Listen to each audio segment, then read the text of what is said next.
Welcome home to USA Global TV and Radio, a place where dreams take flight, with authentic storytelling, diverse perspectives and meaningful conversations, where global stories unite and bridges are built beyond all borders. Discover world-class education, entertainment, hope and inspiration. Together, we're building bridges worldwide. Subscribe to our channel, USA Global TV. Download our app, USA Global TV. Be our guest or join our team. Visit usaglobaltv.com.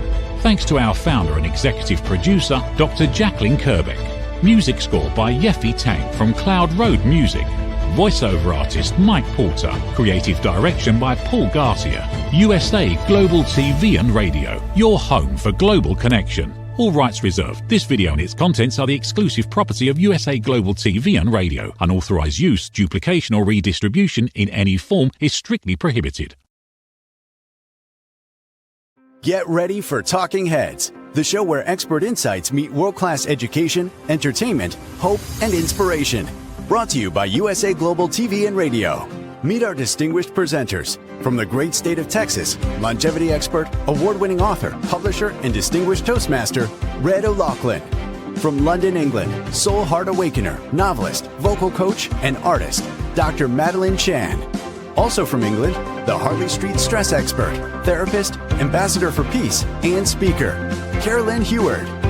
And from Australia, ICF PCC credentialed coach, entrepreneur, and leadership coach, Mariska Dupria. Experience their expertise, connect with their wisdom, and transform your perspective. Watch Talking Heads on the USA Global TV and Radio Network. This video and its contents are the property of USA Global TV and Radio. All rights reserved. Terms and conditions apply. Visit usaglobaltv.com for more details. Hi, red.olaughlin here. Another wonderful day here in Texas. I'm in the Houston area. And our forecast for next week says 4 to 5 inches of snow, if you can believe that. We do get snow about once every decade, but that's another story. In fact, trivia question. The most amount of snow ever in Houston in 24 hours is 22 inches of snow back in 1895. I think February 25th, if I remember right. Regardless, let's get started with today's show, Talking Heads, on the USA Global TV and Radio Network. I'm red.olaughlin. I love doing the show because I can talk about a subject that I know a little bit about, and I want to share a little bit of value with my audience. And so let me go ahead and get my slides lined up so we can get that going. Okay. Today we're going to talk about inflammation, something that's with us all the time.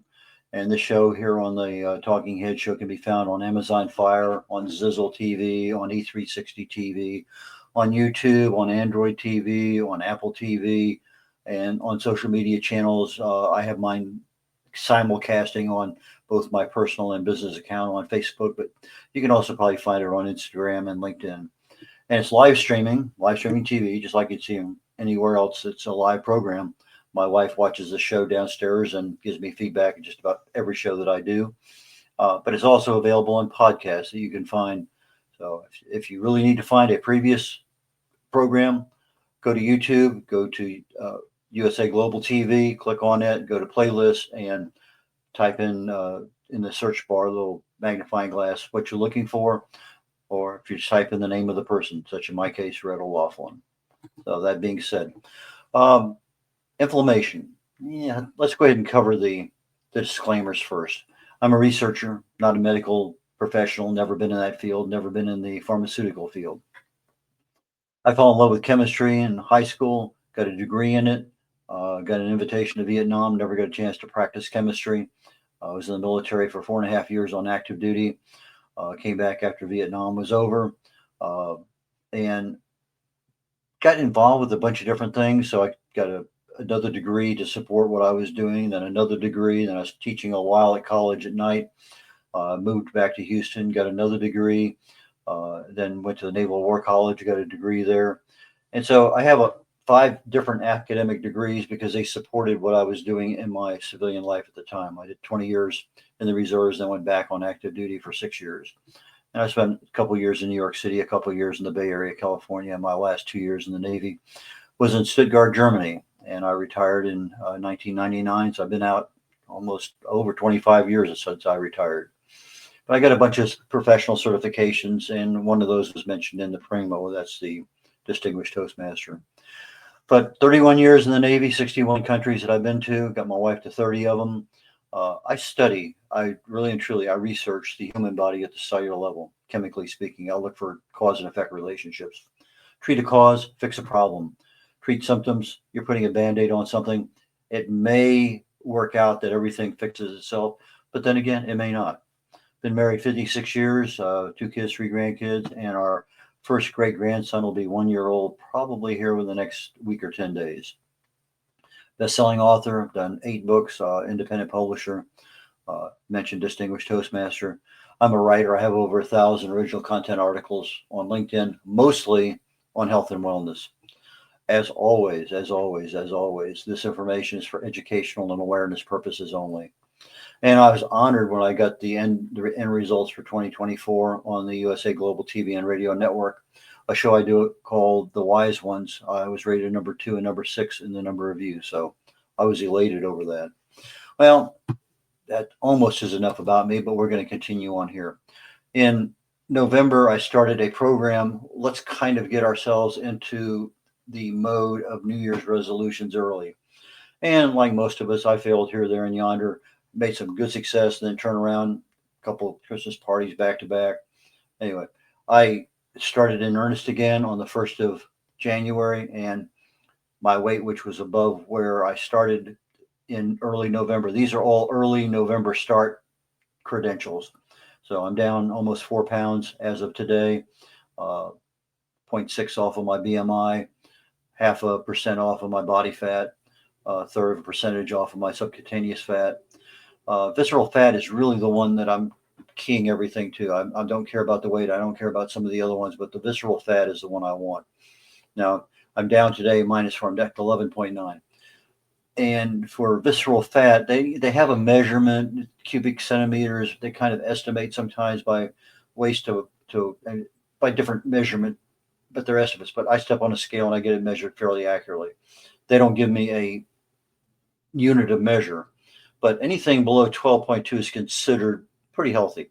Anything above 12.2 is not. So I'm finally down in that 11 range. So I'm feeling better about it. And my basal metabolic rate is down 22. Good and bad.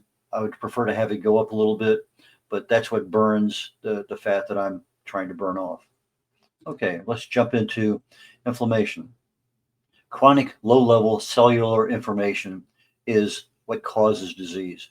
I write about it in my book, The Joy of Ageless Health, talk about stress and toxins and radiation, infection, inflammation, diet, and even expectations. There's a lot of things that cause inflammation to occur in the body, and we'll be going into some of those here today. But in each of those particular categories I just mentioned, I have a section in this book that talks about it, talks about what causes it, and what options you might have about it. So let's go ahead and move on a little bit. Okay, inflammation is inflammation, but it's not always exactly the same. Inflammation actually is a normal process of healing for the body. I'm going to get in specifically into that part here in a minute, but I have inflammation that rises to a level that the immune system has to get involved in, but we don't show any signs of any disease. There's nothing there to trigger it, but it triggers the immune system. And then I have the daily stuff that's at the cellular level that's attacking my DNA, my RNA, my proteins, my enzymes. This stuff goes on all the time. It's just part of life, and we'll talk about that. So of those several types, each one has a potential of harm to the body. Okay, healing. When we are healing, inflammation is part of the process. We get an injury, a minor burn, abrasions, sprains, strains, any kind of trauma that causes tissue damage, our immune system is going to be activated, and we're going to go through this process of isolating, neutralizing, and removing any debris that's in there. And that's the way our healthy body works. So I look at the immune system is there to help improve the whatever is damaged. So it's going to promote healing. It's going to promote repair. But in the meantime, we might be suffering with swelling because that's part of the isolation. I sprain a thumb. It's going to swell up. it's isolating that thumb from any other bad guys showing up and providing additional attacking mechanisms within the thumb. It's going to emanate a little bit of heat because of that swelling. You're going to see redness. You're going to feel a little bit of pain if you try to use it. But that's our immune system. That's the way we're designed to work. However, if you start looking at what causes things to happen, and when I look at a cause and effect relationship, well, what causes the autoimmune system to activate? Well, an injury. Well, what causes?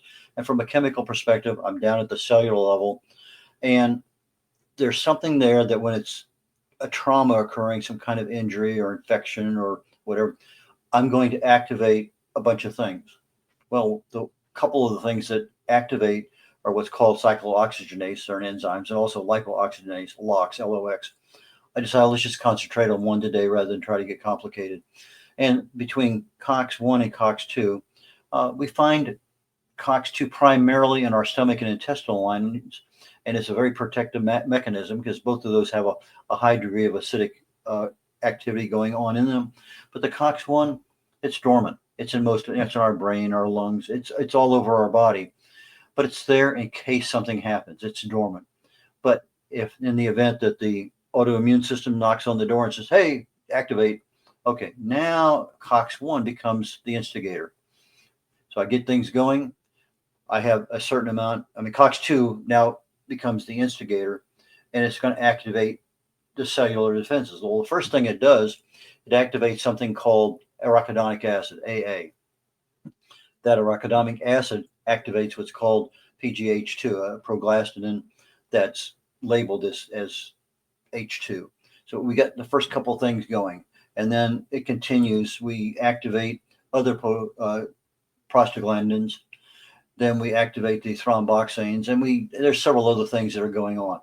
But as we're doing this, we activate a blood clotting mechanism. We activate our blood vessels to constrict. So we're isolating the area. We swell up because we're keeping everything out. But we're doing a lot of things. So we see the pain, the soreness, all sorts of things are happening because this thing was activated by the COX-2 enzyme. So I look at what can I do? Well, typically what most of us do, we take what's called a non-steroidal anti-inflammatory, Tylenol, for instance. However, about 16,000 people die every year because of NSAIDs. That's a lot of people. Now, some of these things are prescription level NSAIDs, and I'll talk about Vioxx and Bextra in a minute. But if I just take something like acetaminophen, well, that's 500 people a year die because of acetaminophen poisoning. Their bodies can't handle it. They have a lot. I had a friend of 7 days in intensive care. First time he ever took acetaminophen. Some people just have horrible reactions to it. But the NSAIDs, the non-steroidal anti-inflammatories, inhibit both COX-1 and COX-2, the cyclooxygenase enzymes, one that protects the stomach and the intestinal tract, and another one that is activated in the event that it's needed. So I can protect my stomach and my intestine, but if I'm taking something that inhibits both of them, now I'm subject to having stomach issues. I take a Tylenol, and they say don't take it for too long. I think if it's fever, they say 3 days. If it's a pain, 10 days. Believe them, there's a lot of damage that can be done. And yes, over time, the damage can be fixed by our bodies. But why create a problem if you don't have to? Vioxx was taken off the market because it created a lot of heart attacks and strokes. Bextra was another one. There were several there. And they called it a COX-2 selective inhibitor. But it wasn't. It still caused problems with COX-1. Not to the same degree, but it still caused problems. But the ability of science to try to create one thing that's going to mimic a natural ingredient that will only shut down COX-2 but not shut down COX-1, well, they're out there. We'll talk about a couple of them. But when they're doing that, well, I'm still shutting down the ones I don't want to. And I'm increasing my risks of cardiovascular issues, strokes, hypertension, because the synthetic version of this natural product just does not have all the rest of the protections that are needed. So the prescription drugs that we take can affect other things. In other words, I'm taking a medicine. Let's say I have lithium for some kind of mental issue, or I'm on a blood thinner for something else. I take a prescription drug. Well, they can affect things. Well, the NSAIDs that I might be taking might be affecting some prescription drugs. There's a lot of issues in there. Probably your best friend is your pharmacist. I've gone in and talked to mine more than a few times. Okay, what about this? Well, it doesn't say so explicitly in the literature. I remember I was going through shingles not very long ago, and I'm trying to wonder, why is my blood pressure so high? And I'm talking about super high, 230 over 150. And I'm looking at the medicine Lyrica that I'm taking, and I finally find a mention of high blood pressure. So I go in there and I say, does it talk to him? He said, oh yeah, absolutely it does. And so I got off of it, but it takes about 3 weeks to get that stuff out of your system, a long time. So if you have a problem and you're on something you put yourself on, especially like an NSAID and nothing's fixing, get yourself to see the doctor, find out what's going on. There's other options that are out there. Some not as bad as the over-the-counter ones. But talk to your pharmacist. They can be very, very helpful. But if I'm taking these things and all of a sudden I'm taking it for, let's say, pain, well, I might see bloating in my gut. I might see diarrhea, constipation. I might feel a little sick. I might vomit, stomach pain, heartburn, gas. A lot of things, side effects, symptoms of whatever I'm taking. So if you're a normal person and all of a sudden you start getting a little bit of heartburn, hey, there might be something out there. Just right now, this is an awareness. Do a little bit of your own education and see if that's part of the problem. Okay, so if I want to eliminate the COX-2 only, but not affects COX-1, in other words, I really want it to be COX-2, selective is what they advertise. What do I do? Well, about 10 years, maybe a little longer than that, I got involved with a network marketing company called Zango. And it was primarily the mangosteen plant. It's not a mango, it's more of a fig, I guess, if you had to look at something. But a lot of the nutritional value is in the carp, the outside covering, the protective mechanism that it allows it to grow. So when I recommend people to buy a whole fruit mangosteen product, the whole fruit means that they've chopped up the outside there's a word for it. I can't think of it right this second. But make sure the whole fruit's in there, not just the juice, because the juice doesn't contain some of the primary ones that are needed. In this particular case, the thing is called gamma mangosteen. It's one of, well, it used to be 42 xanthones that I knew about 10 years ago. But when I started doing research for today, I found out there's over 60 just in mangosteen. And there's probably about 650 in other products. But the mangosteen is something that is fairly easy to get. You can go into a lot of stores, buy it online, but you're looking for whole fruit mangosteen juice. And that has an amazing amount of curative issues. I've worked in the backyard, and all of a sudden I can feel a blister starting to form. I take a swallow of 2-4 ounces of what I call Zango juice, and that gamma mangosteen will stop the blister. Even if the blister appears, by tomorrow morning I have no more blister. It's gone. It's just don't feel anything. I can see where the blister might have been. Maybe I had one time where I wasn't paying attention. I was talking to somebody and I closed the door on my thumb, and I walked right back inside the house, and I took literally probably about 8 ounces, maybe 10 ounces of Zango juice. And I came back. It never swelled. It never turned red. I had full mobility of my thumb. And if I actually touched it and pushed on it, I could feel some pain. But all the stuff that typically the COX-2 would activate through the arachidonic acid into the thromboxanes and into the prostaglandins and everything, it stopped all that. It would not allow it to occur. So it was a very effective mechanism. Yes, I didn't isolate the area, but I allowed my healing properties to get in there without having to be and then fighting other things in that swelling. I healed up super fast. And I've had people where they take the mangosteen juice, with the gamma mangosteen, and they go into surgery and they come out and they literally have no swelling, they have no pain, they have zero problems. I used to be a runner way back when, and sometimes you're injured and you out for several months and you go back to running again. And for me, it's usually about the third day I go out and run 4, 5, 6 miles, and oh my goodness, things are really tender. They hurt. I take the mangosteen 3 or 4 ounces ahead of time, take it after the race, if I'm racing with my grandkids or whatever, and no pain, zero. So the ability to shut down COX-2 and the lipooxygenase, the LOX reactions that create the arachidonic acid that starts the whole pain process, that inflammation protocol that our body sees all the time, can be taken care of with natural products. Now, can I wait till tomorrow, the next day to take it? Yeah, the longer you wait, the longer it's going to take. But if you happen to have it and it's available, boom, it's there. But mangosteen, the gamma mangosteen, that's one of the xanthones.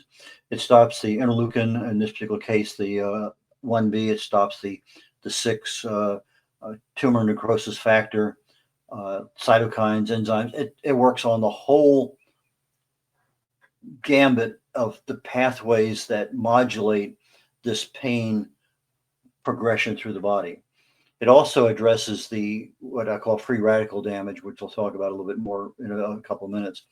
But the free radicals are what goes in there and causes a lot of the inflammation at the cellular level. And when I'm looking at free radicals, the reaction that I get at the cellular level, at DNA, my RNA, my proteins, my enzymes, all of those are generally handled by the body. It can do repairs to the DNA without activating the immune system, without getting white blood cells and everything else involved. So we have the ability, by our lifestyle choices and by our foods primarily, to reduce inflammation. But if I don't take care of the first level of cause of disease, inflammation at the cellular level, I raise up to the next level, which is called oxidative stress. And I get this reactive oxygen species, and there's several of them in there that involve oxygen.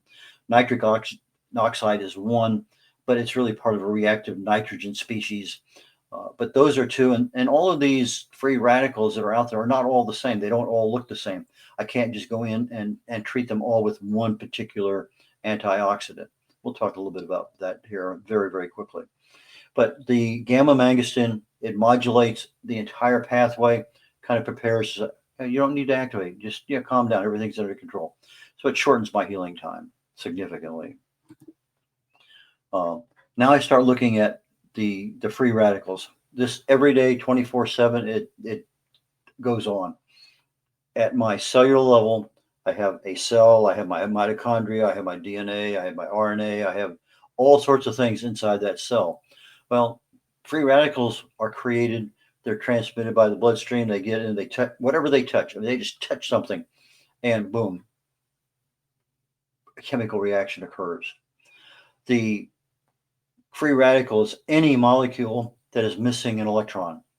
So if I have a molecule that's supposed to have 6 electrons and one of them is missing, it's a free radical. It doesn't matter what the rest of it looks like. It's now a free radical because it's missing an electron. And when it's missing an electron, it's very, very unstable.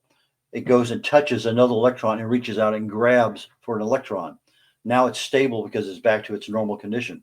But the new molecule that it touched and grabbed an electron from is now a free radical. So it's kind of one of these spirals that no matter what you do, you're creating free radicals all the time. And I'm creating them from a number of sources. We'll talk about that. But for right now, at the individual cellular level. But what if I happen to have an antioxidant that would donate a free radical, an electron, but would not become a free radical? We have those. And there are a lot of them out there. That's part of the food you eat. But let's take something simple like vitamin C. Vitamin C can donate up to 6 electrons over time. They get replaced. But it literally can calm down 6 different free radicals. So I have a neutralization process by some of the things I choose to eat. I talk about PQQ for the brain. I think it's one of the best antioxidants available, perylquinolinone. and it can regenerate itself 25,000 times. Usually when something is neutralized, that's it. It's no longer of value. But the PQQ, particularly for brain issues, is probably one of the best things out there. But when the molecules lose an electron, they become a free radical. They attack other molecules. Now we've got a little bit of stability issue. But if I have my inflammation under control through the choices that I make food-wise primarily, I can control that inflammatory response at the low level so it doesn't become chronic. It's just low level, but it's not permeating everything. But left untreated, it becomes chronic. Left untreated long enough, it becomes oxidative stress. Probably the easiest thing to view is you see a piece of metal outside that's rusted. That's oxidation. That's oxidative stress. So we don't want to have that happen in our bodies. Not that they turn to rust, but it's just an example. So if I look at what happens inside my cell, I end up with all sorts of damage. The cells can repair themselves fairly well, but I don't have any disease. No infection exists. I can't detect it if I wanted to. It's there, but I can't find it. I can maybe find it at some of the lowest levels. I'll talk about one of the tests that I like to have done. But it's a normal process in our body. So that low level cellular inflammation happens. We don't want it to become chronic. That becomes a problem down the road. So the antioxidants will neutralize the free radicals. I kind of maintain some sense of balance and happy camper as far as my cells go.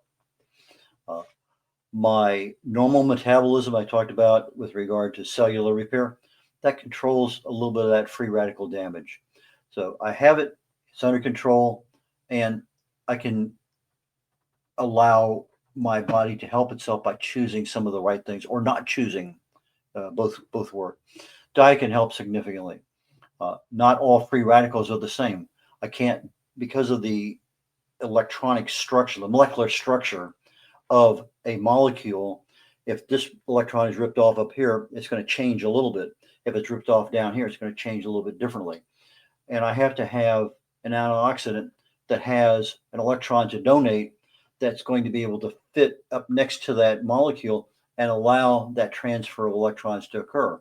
If this molecule that's my antioxidant has a fairly hidden available electron, it can never match up and there's a mismatch. I may have some antioxidants, but they're not all the same. So you need to have a variety to provide your body with the opportunity to take and select the ones that work. I get free radicals from my environment, the clothes I wear, the personal skin, personal care products I put on, shampoo, underarm deodorant, soap, smoking, firsthand, secondhand, a lot of foods I have, depending on the toxin levels that are in them, how they're prepared, toxins themselves, and they come from all sorts of places, probably the most from personal care products. Radiation, I'm sitting here in front of a pretty good sized screen, bigger than I can show it with my hands. And I'm getting blue light, which is a kind of a pollution to my eyes over time, especially if it's all late at night and I'm trying to go to bed quickly. But the radiation coming from my cell phone, coming from a lot of different sources, the sun, stress, if there's enough of it out there, it overwhelms my antioxidant protection. That's where I start looking at oxidative stress. So that next level, oxidative stress, that's where I start seeing cellular and tissue damage. I may see premature aging. My risk for age-related diseases go up. My risk for other things rise. So the inflammation is subtle when it starts out. It's somewhat easy to contain when it's at the cellular level and not chronic. But it starts getting above that oxidative stress level long enough. Now we start seeing other issues that are out. I activate my immune system and it works. But if I keep it constantly in motion, it's continuously active, it's going to get tired. It's not going to have enough replacement in it to keep everything going. So I have to look at what can I do? Well, at most of these levels we're talking about, it's starting to get into your kidney, your heart, your lung, your brain. And maybe we can find it if we knew what to test for and we had the equipment that can go to that level, and maybe we don't.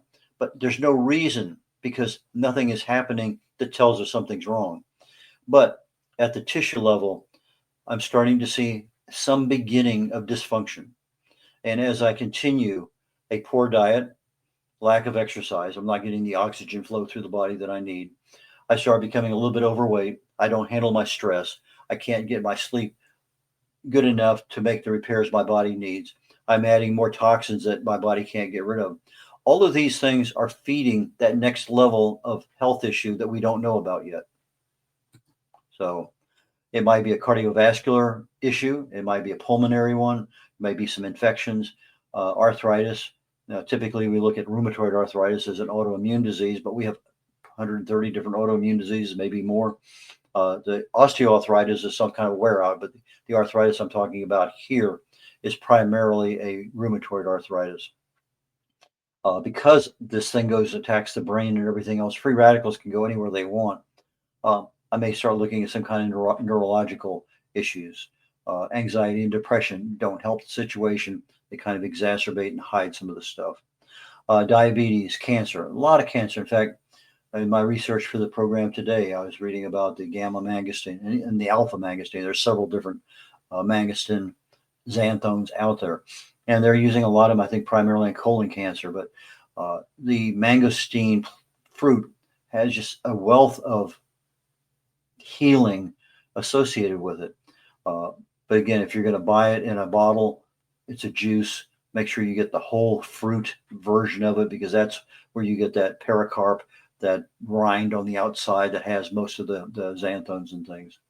But as my risks of disease go up, I may see some contributing factors along the way. I may be putting on some extra weight. Happens to us, all of us. I may end up experiencing a lot more fatigue than I've seen. I'm a whole lot more tired this year than last year or 2 years ago or 5 years, whatever. But we're going to start seeing gradual changes. I'm going to have maybe more of an ability to not focus as clearly or as long as I want to. I may be seeing some signs of aging, maybe little crow's feet here and there, maybe the ability to take two tries to get out of a chair, maybe not walking as comfortably as I used to be. And I may see illnesses popping up. And this is kind of one of those things that, if I'm seeing an illness and then I get healed, I'm cured of it, and I see another one and another one over a period of a year, 2, 3, 4, that's kind of a clue. There's something going on that your body is producing as an illness, and it's probably an inflammatory cause. So that's kind of a really good indicator. Now, obviously, COVID or something else that's out there, all bets are off. It's going to challenge your immune system and open you up for other things. But in a normal environment, no. CRP, C-reactive protein. It is a protein that the body activates in the presence of inflammation. It's not going to tell you I have inflammation in my brain or my heart or my kidneys. It's just going to say, I have inflammation in my body. Now, I can take a look at the reading and say, whoa, I need to maybe go talk to somebody. I give them my family history. They run some tests. Okay, maybe I have kidney disease. Maybe I have something else that can be found. And that's not always a guarantee. I may have a cancer growing that they don't have that particular test available in my doctor's office. CRP is a blood test. Pretty simple, easy to get. I get that one done every physical. I'm going to say the last several years, most of the time it's undetectable. It's down below 0.25%. So you have to go to a highly sensitive CRP test. But if it's down in that range, less than 1, you're pretty good. Can you still have something that's hidden? I've been told yes. I don't know.